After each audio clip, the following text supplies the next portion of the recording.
Welcome back to the Winning Agenda's coverage of online Genteki.net matches. My name is Jesse Marshall, and I'm here with another game with my Gagarin Midrange deck. So we'll say hello to our opponent here and get going. This is the 5th game in the Gagarin Midrange series, and I hope you've been enjoying it thus far. I've had quite a bit of success, but this time we're coming up against our arch nemesis. Oh dear, it is the Whizzard himself. The Wizard's taking a mulligan. I think that Jackson sets us up reasonably well, actually, and having these good early game ice is pretty good. So we can afford to keep. Okay, have fun. You as well, amigo. Are we Spanish? I don't know. Who knows, really? I think we'll go R&D with the Caduceus and HQ with the Quandary, because we don't want our R&D ice getting parasited, and at this point we don't know, pardon me, if Whizzard is playing Siphon, in which case we definitely don't want our HQ ice parasited, but we can wait and see about that, because that's not going to happen immediately anyway. What would be ideal is if we could use that spider web to try and score an Oaktown early. I know I've spoken about that play a little bit, but it's particularly good for setting up a spider web server, which is funding the spider web server, then being able to use the archer, then also being able to score out the public support, and then if we didn't need to use the archer in the interim, being able to res it then. Possibly could have gone with not resing, but seeing as we have 3 assets that we don't really want to be losing at this point, and we're denying a Desperado credit, I think it was okay to res. So Oaktown was what we wanted to draw. But the unfortunate thing now, I'm going to go for it anyway, but the downside now of being 1 credit down is that if we do see Parasite into Siphon, we're not going to be able to even score out the Oaktown, let alone res the ice. Although we're assuming if we do see Parasite into Siphon that the Oaktown's not going to be on the board for us to score anyway, so we'll be aggressive, we'll call it and say, have you got the Parasite? Or the Yogg Siphon, or really anything that's going to allow him to get into HQ plus Siphon. So the question is, does he have the Siphon? We're going to say he for Whizzard. Not sure if our opponent has a gender, whether they are male or female, but we will do that for ease of reference. Do we want to res the spiderweb here? Yes, we definitely do. And the nice thing about Oaktown is that even with 1 credit remaining in our credit pool, we can still afford to score that next turn. Not going to be resing the Caduceus, so intelligent play for our opponent to check R&D, whilst we're obviously unable to res the ice there. So they've left themselves with 2 clicks.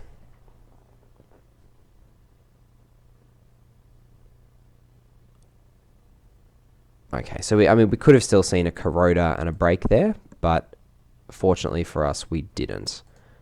So that's nice. Having the hedge fund to go straight to once we have scored this Oaktown is good. So we get the Oaktown off the board, which is going to get the archer going. So next turn we can get the public support in behind the spider web, which is a reasonably safe place at the moment, and then I'd use the hedge fund, and then the following turn, so that's, again, I've got some graphics card issues, which I apologize about, everyone. So some of these cards are going to be changing around, but there's a hedge fund, public support, archer, and 2 Jacksons in hand at the moment. Not sure what's happening here. Okay. No, that's fine. So, Data Sucker, obviously a good card. Going to help our opponent in the long game to get through our ice, but not particularly helpful when you haven't got any breakers and you're running against end the run ice. So we can gain a credit, hedge fund, and install public support in our protected server is going to be good.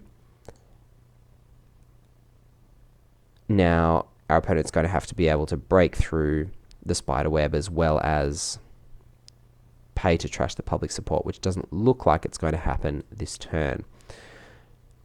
Caduceus, a good one, again against the zero link runner, and a runner that's probably going to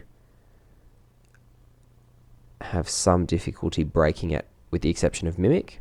And with a Data Sucker, we're probably more likely to see Mimic in this deck, which is not great for Caduceus, but at this point, it's still doing its work reasonably well. So we'll trace 3, and it's going to be a tough ask for our opponent to deny us this 3 here. So that's not going to happen. And I think we can afford to spend 2 of those on putting our opponent down to 0 credits here. Do we want to do that, or do we want to just invest the 3? I think we're happy to invest 3 to end the run, to deny that Desperado and the Data Sucker counter. I just don't want to see that engine getting started at all. So we essentially invested those 3 credits, resing the ice, got them back, then reinvested them in denying a Desperado credit, a Data Sucker counter, and an access. So that seems like a very reasonable use of 3 credits to me. And our opponent's going to go get some counters anyway. So what I assume is that at some point we're going to see a Parasite on this spider web. But that's okay. It's still going to be a little while. And in the meantime, we can deploy this Archer, which is nice. So we'll put it on the remote. Now, even though we still don't know if there's going to be a Siphon, I think it's unlikely now that we've seen a Desperado. But it is likely that we're going to see a Parasite. Obviously, because that's in faction, and influence really has no impact on whether that's likely to be in the deck at all. So we're going to have to be vigilant about that. The Oaktown's reasonably well protected amongst 4 cards, but this being a Whizzard deck, he's going to be able to trash those Jacksons relatively easily. So we don't want to leave that Parasite, that Quandary too exposed on its own there for too long to Parasite. But our opponent, hardcasting I've Had Worse, is very good for us, because it does show that firstly, our opponent's digging for something, which means they don't have the answers in hand that they want. But secondly, that they're getting rid of their I've Had Worse, which is going to make our meat damage plan much more likely to succeed. Our backup plan. So, let's see what happens with this remote. Ideally, if we are going to res the Archer, particularly if we're going to be forfeiting the Oaktown and losing 2 points, we'd want to be killing more than a Data Sucker. That being said, protecting, resing it and losing 2 points in order to guarantee we score another point really means we're losing net 1 point. And also giving ourselves still the opportunity to res another Archer later. Dirty Laundry coming online is not great. Particularly if we do lose the Oaktown here, which I really hope we don't. Okay, so it's a C-Source which should dissuade our opponents somewhat from making reckless runs, but they've now got free access to HQ, so runs aren't particularly reckless at the moment. In that regard, we can afford to really throw away a Jackson here, given that we have 2. So we'll use this turn, I think, to sculpt the hand. Or will we? Unfortunately, we've sort of, in the top right corner up here, you can still see the correct card when I mouse over things, even when we've got this glitch going on. So we've got an NAPD, an Ash, a Public Support, an Oaktown Renovation, a C-Source, and a Jackson. So if we play out the Ash and we can keep the other 5 cards, I think that's a decent use of the turn, because having the Ash in that server, even though we are a bit low on credits, I think is going to be a good thing for us in the long run. We do have 2 agendas in an exposed HQ, but I'm not really terribly worried about losing an NAPD at this point in the game.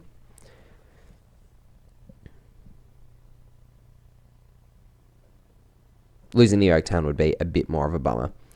We'd really like to score that out through this server in the next couple of turns and get our economy back online whilst also getting another agenda out. If we can manage to do that, it could put us up to 5 points, or at least 4, if we forfeited the Public Support to protect the Oaktown. I think we'll allow Jackson to be trashed here. It's going to cost our opponent 1 net credit, which they get back from Desperado. That's fine. So it'll cost them net nothing. But it'll mean that if they do run HQ, they haven't got the recurring credits for the public support or this Jackson. And we can also use the second Jackson if it remains untrashed to recur the first Jackson, which seems better than just having another hedge fund back in the deck. So we lost the NAPD. Again, not the worst thing in the world. Drained 4 credits from our opponent. Which, when they know we have a C source, will probably make them a little more cautious, which is always good for the corp. And that's the point of having cards like C source and Scorched Earth in your deck, is it forces your opponent to play a lot more carefully because they don't want to just die.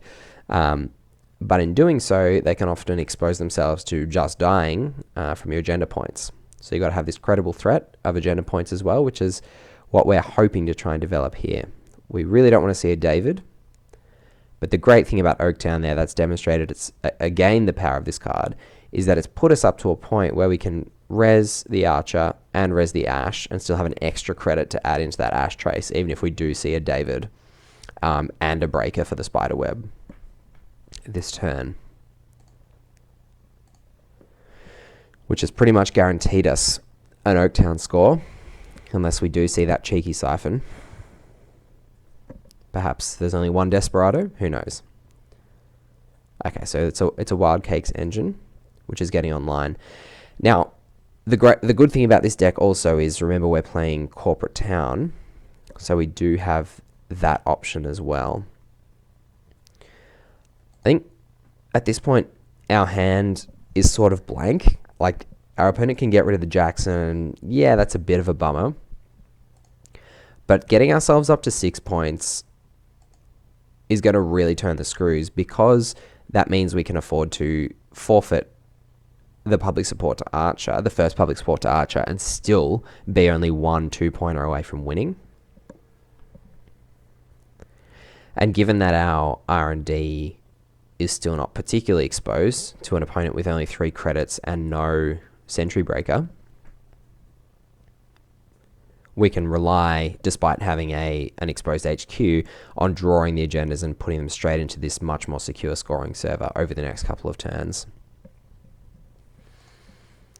However, cards like Liberated Account will turn those economic tables and make it more important for us to shore up these centrals. So Caduceus, whilst it's not fantastic to have a lot of copies of the same piece of ice, because if your opponent draws an Icebreaker, they've got an answer for all of them. Layering ice that still costs 2 to break, even once our opponent finds the most efficient breaker in Mimic, is not the worst thing in the world. 4 credits per run to get into R&D is going to be difficult for an economy like this. To be making, particularly to be making the number of runs that's going to be impactful enough to deny us that one agenda that we need to win, the winning agenda, if you will.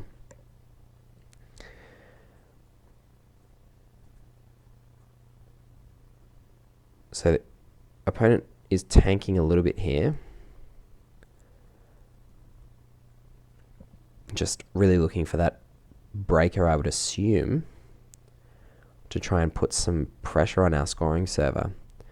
But if our opponent isn't careful, they're going to be imperiling their Yogg to our Archer.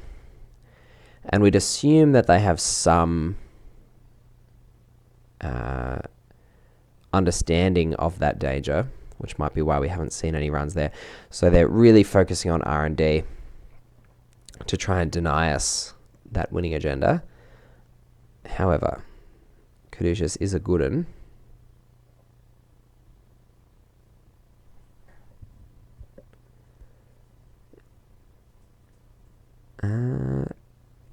And our opponent's pretty lucky that was not an Archer, to be honest.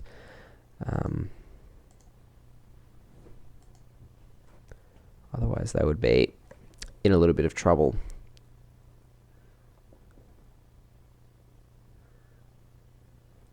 So allowing us to gain 3. Seeing as they're going to be getting in anyway, because the data sucker is going to be trashing the next caduceus. Do we want to pump? Do we want to pump? So we can put them below the point where they can score an NAPD, but I think at this point we really need the credits as well to be versatile across our other servers and keep that public support safe. So losing the caduceus is not great, but neither is going down too low on credits at this point. So I think we've got a little Jinteki.net glitch there. That's fine. We'll just allow our opponent in without making them encounter that first caduceus for a second time. So stolen a Project Atlas, which is not great, but they're still 2 agendas away from winning. And we're only 1 away. And only now 1 turn away from scoring that public support. So we're drawing the third public support, and not ideal, because it's going to be so slow, but it is good in the sense that it gives us an avenue to victory if our opponent simply does nothing about our remote server. I mean, Quandary is basically a blank at this point until we can get rid of the Yogg using the Archer. So not terribly worried about pitching that. However, that draw was a lot better. So we can get rid of the Quandary, get rid of the Ash, and hold on to 3 cards that are really going to help us win the game, depending on how things pan out. So NAPD we can go for next turn, potentially.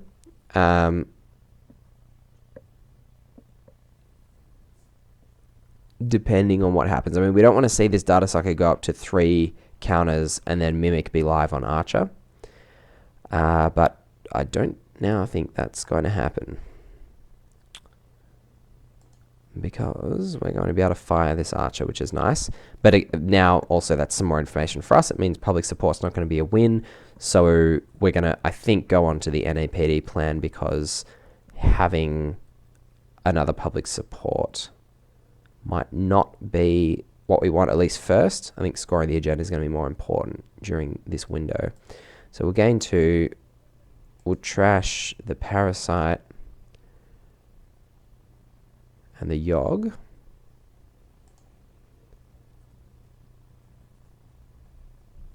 I'll try Yogg. Maybe Parasite's not coded with that. Doesn't seem to want to allow us to trash the Parasite.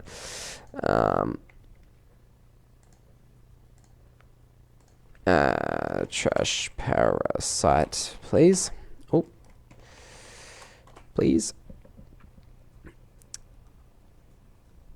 So we'll leave the data sucker. I mean, that's not perfect, but 4 credits we've already invested into the Spiderweb. We don't really want to lose that, particularly seeing as it's ending the run.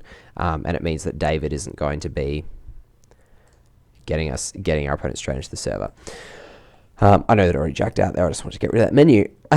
So clicks to +1. Why are we going clicks to +1? Made a run on...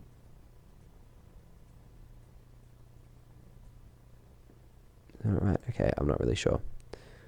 Anyway, making a run there. So we'll shuffle back in the Jackson hedge fund. Hedge fund would be nice next turn. And Ash, I suppose, could be good later. And we'll shuffle. I know I did that wrong. I'm just so used to Jackson not being automated that I'd already put 1 card back on top. So just go with the old school way of doing it.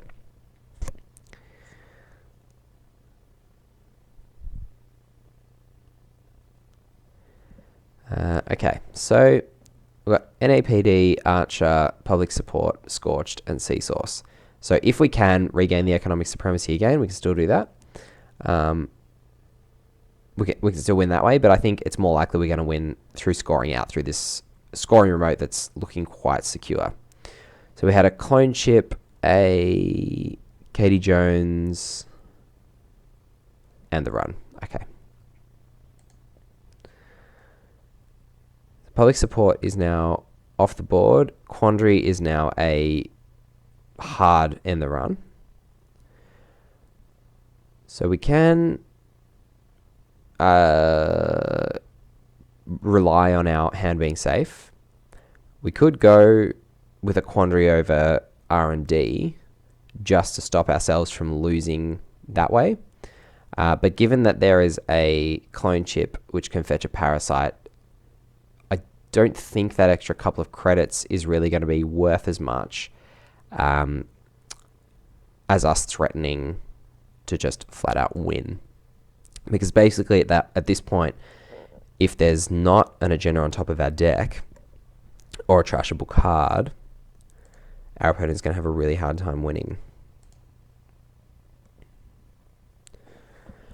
So let's see. We'll see whether that archer got us there. Despite the Whizzard recurring credits, we managed to score out 2 public supports, which is quite good. No Corroder for our opponent, which is unfortunate for them. Very good for us, which meant that spider web was very effective. But we were able to leverage that Oaktown very early and say if you don't have a Corroder or a way to get through this spider web, we're going to get 2 points as well as an economic boost. And that gave us the confidence to develop the scoring remote, which was great. So another hard cast I've had worse. Probably not the worst thing in the world, given that we're so far behind on the economy race. Our opponent can afford to be aggressive with that. But looks like still no whatever they're looking for, presumably Corroder and or David.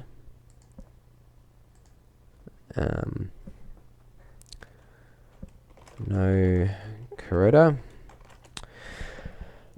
I mean, even if they managed to get past both of these reasonably taxing pieces of ice, we've still got the Ash that we can afford to res with those 2 remaining credits, which is nice. Again, against a 0-link runner.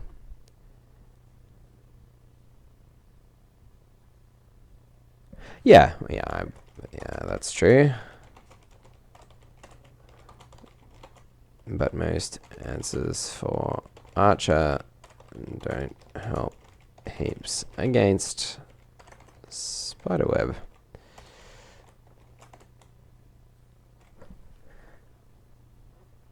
I mean, some of them do. Overmind does, but I don't think Overmind's going to be getting through both Archer and Spiderweb this turn with the current credit situation. Although Katie Jones could get there. Faust, of course, could get there with this many cards in hand. Yes. I guess I could be surprised by Faust. That's true.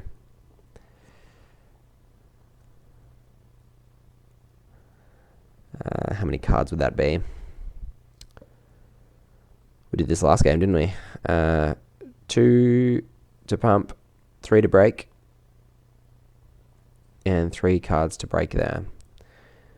So it's 5, 8 cards. So if that's a Faust and 8 other cards,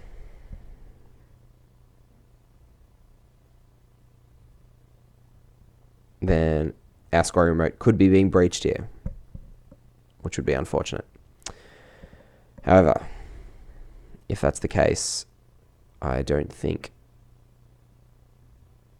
Oh, no, I don't think we're going to be losing the NOPD, given the 4 to steal and the Ash Trace. And after losing 8 cards, our opponent should struggle to get back into the server again next turn.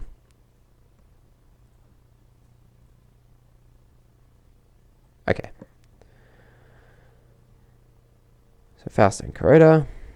So 5 cards, and then we gain 2 credits. And if he allows us to gain the 2 credits, then that's going to help us with the Ash Trace, or just allow us to res Ash, stop the NOPD being stolen, and still score. We do have to res the Ash because it's going to be a successful run, and he's going to go up to 5 credits unless he uses his Corroder to break Spider, which he's going to have to do now. So, and he's allowing us to take 2. Okay, so we're in reasonably good shape. I mean, I think he probably would have been better off just pitching all those cards. I don't know what those last 2 cards are, but saving the 2 from the Corroder and having that in his hand and just pitching his whole hand to break the spider web. But he still wouldn't have been able to steal it